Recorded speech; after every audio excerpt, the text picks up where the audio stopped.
توران احمد وحید رجب هستم، قماندان تیم عملیاتی 5051 قوای خاص در زون شمال و مدت 3 سال میشه که در اسپیشال فورس افغانستان یا قوای خاص افغانستان وظیفه اجرا میکنم.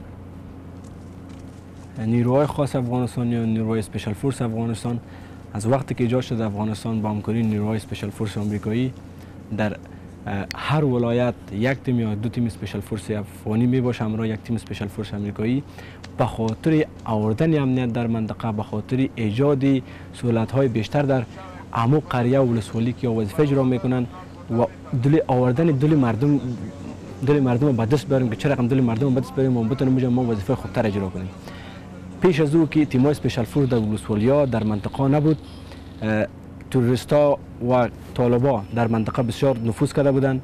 بعد از اینکه ایجاد اسپیشال فورس یا قوای خاص افغانستان در شد، هر ولسوالی مربوط یک تیم اسپیشال فورس شد که آمدن در اینجا همراه مردم شوراها گرفتن، همراه مردم گپ زدن، کمک هایی که یا داشتن همراه مردم کردن در اونجا. فعلا تیم‌های اسپیشال فورس در منطقه که وظیفه اجرا میکنن مردم از پیشون بسیار خوش است و با افتخار ما گفته میتونیم و با افتخار ما وظیفه اجرا کرده میتونیم که ما قوای خاص افغان هستیم و میتونیم در خدمت مردم، در پیش مردم، در پالوی مردم وظیفه خود اجرا کنیم. وقتی که در یک ولایت وظیفه پلان میشه سر یک منطقه که باید اونجا برای وظیفه خود اجرا کنن، از پلیس محلی گرفته اردوی ملی، پلیس ملی، نیروهای امنیتی افغانستان، کماندوی افغانستان و به خصوص نیروهای ویژه افغانستان، اسپیشال فورس افغانستان با همدیگر در زون هماهنگی، در زون مو جایی که پلانگذاری میشه یک جای میشن، هر کس موقعیت‌های یک دیگه با او تثبیت میشه که هر کس میتونه موقعیت خود بگیره.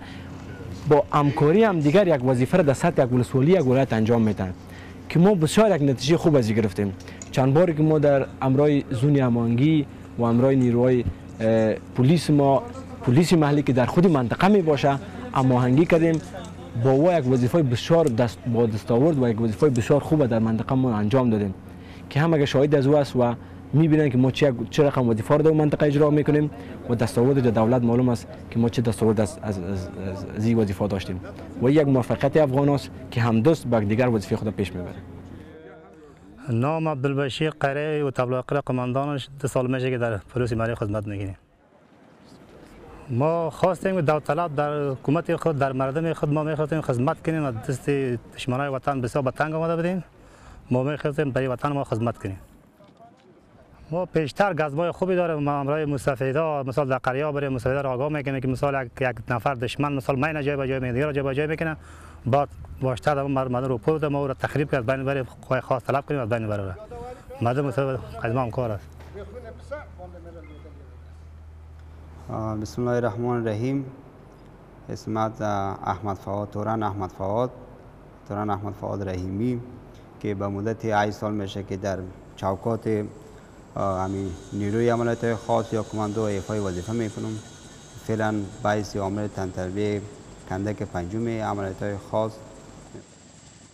کماندو یک نیروی خاص و ویژه می باشه که با همون محلی که دشمن موقعیت داره مستقیما اینا میرن بالای دشمن اسیر میکنن. یکی و دیگه به خاطر امنیت مردم که مردم بتونه شب و روز از همین زندگی خود بهره ببرن، لذت ببرن، معیشت زندگی خود پیش ببرن و به خاطر فراهم ساختن زندگی خوبی برای به خاطر مردم، به خاطر ترقی خود همون محل که ما وظیفه میریم ولسوالی از ولایت هر جایی که هست.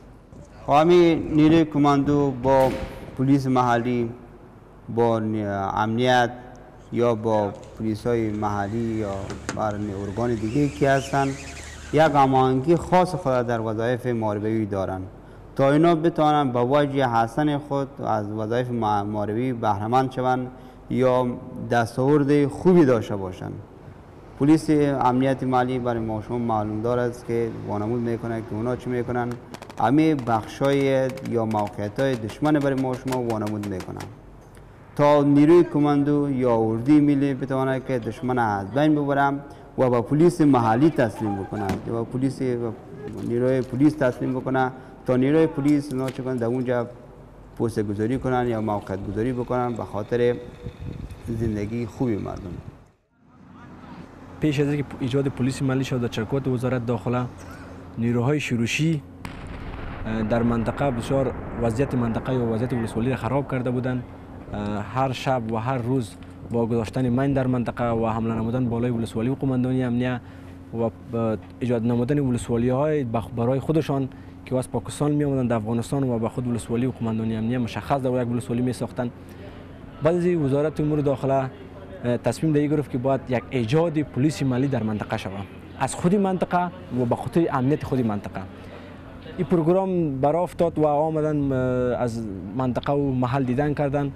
اینجا مردمایی بود داوطلب که یا از ظلم طالب و از زجر طالب یا به فغان آمده بودن یا بس آمدن به ثبت وزارت داخله و در پلیس ملی خود ثبت کردن. باز از تعلیمات خود خلاص کردن چند هفته‌ای یا من حیث یک پلیس در منطقه به خاطر حفظ آبروی منطقه، ناموس منطقه و به خاطر آوردن امنیت در خود منطقه این شخصیت ها و این مردم ها صلاح گرفتن و چوکات وزارت داخله وظیفه خود طور نرمال در ولسوالی انجام میتن و فی الحال گفته میتونیم که با ایجاد پلیس ملی در ولسوالی ها امنیت 100% خوبتر شده. هیچ وقت طالب نمیتونه در ولسوالی ها جایگزین شوه به خود نفر جذب کنه و بعضی کارهای دهشت افغانی را انجام بدن و ما جای افتخار از گفته میتونیم که پلیس ملی 100% موثر در ولسوالی افغانستان. اسم من امیرالله 2 سال میشه که در پلیس محلی ما سهم گرفتیم. او خود در آرامی وطن خوش نیست. باید میگیم یک به اتفاقی یک دیگه میت وطن خراب کردنشان. اصل هدف اوناست که وطن باید جور آباد نشود. باید ما خراب بسازیم. فکری را میکنیم که نارامی را در وطن خوش است. مین میشانه، کلینیکا را خراب میکنه، آدم بیگناه را میکشه، دیگه مکتبا را خراب میسازه. اینی فکرها را بکنیم. ما بسیار فکرهای خوبی را میکنیم که باید وطنمان ما آرام بسازیم، زحمت بکشیم، دشمن دستگیر کنیم، طالبا را نمانیم که کارهای خراب ناشایسته را انجام بده. یک جای افتخار است به هر شخص و به هر فردی افغان و وطن دوست که به خاطر امنیت منطقه و به خاطر امنیت افغانستان جان خود فدا میکنه. این جای افتخار به کل مردم افغانستان است. هر کسی شامل پلیس میشه، اردوی ملی میشه یا امنیت ملی میشه که از ارگانهای دولتی میشه به خاطر حفظ وطن خود، حفظ مال و ناموس و کشور خود خون خود میرزانه. جای افتخار است و افتخار به خصوص به نیروهایی که در افغانستان وظیفه اجرا میکنن و به تمام مردم افغانستان است که جان مردانه می سلاح به دست میگیره و به نیرو در مقابل بیگانه یا کشور همسایه یا پاکستان یا ایران کسی که در افغانستان می مداخله میکنه و دست میندازه دفاع میکنه. این به همه ملت افغانستان جای افتخار است. ما برای مردم خود می گفتنی داریم که وقتی ما من حیث یک اولاد وطن دلشی وطن کردیم و صلاح گرفتیم مقابل مخالفین دولت یا تروریستایی که از جای بیگانه در افغانستان میه، همه رقم مردم افغانستان همکار در پلوی نیروهای نظامی خود باشند. یعنی پلیس، اردو، امنیت ملی، هر نیروی که به خاطر حفظ وطن است مردم منطقه و مردم افغانستان همکار باشند و ما به افتخار گفته میتونیم که فعلا مردم همراه ما همکار هستند در هر لحاظ که ما همراه از او بخوایم از او کمک و همراه ما کمک میکنه تا مردم در یک منطقه راضی به این نباشه که آوردن به خاطر امنیت هیچ کس نمیتونه امنیت در اون منطقه بیاره. فعلا ما مردم خود راضی هستیم که در هر جای میریم مردم با ما همکاری میکنه و ما را کمک میکنه. ما میتونیم به زودترین فرصت مخالفین دولت از اون منطقه از بین ببریم.